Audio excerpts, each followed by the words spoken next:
You're most likely listening to this because you love Celtic music and culture.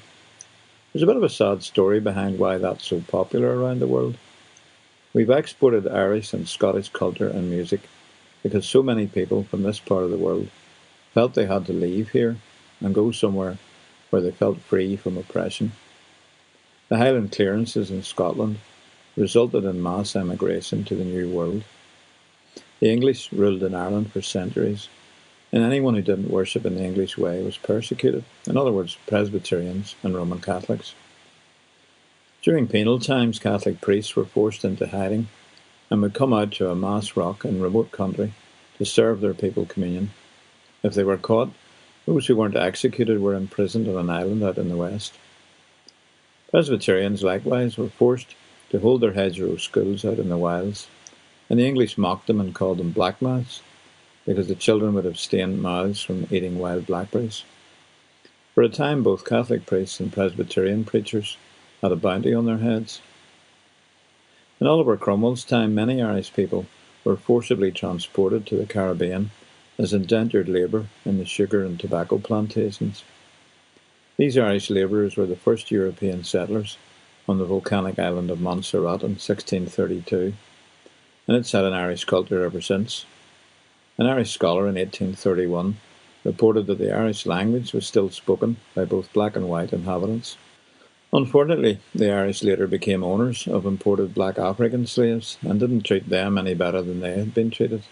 The same sort of thing happened in the US and Canada. Many Scots and Irish went there to find religious freedom, and in the early days, some Highland trappers married native women and became full natives themselves, so that today there are native tribes in Manitoba and Saskatchewan with Scottish names like MacGregor, Spence, Tate, MacDonald, Calder.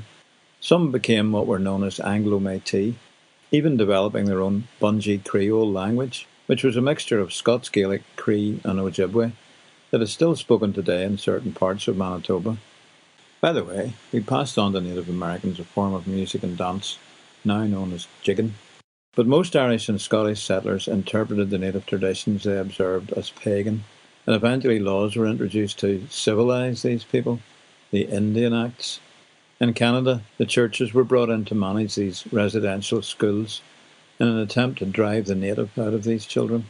That's where the term final solution first came into use. Physical and sexual abuse were rife, and nearly 50% of the children didn't survive their residential school experience. Those that did had been divorced from their traditions, their language, and normal family relationships, and that often led directly to alcohol, drug, and other substance dependence of many native people. When I first travelled to a Manitoba reserve in 2004, I apologised on the local radio station for what people from here had done in our name. I got a very positive response.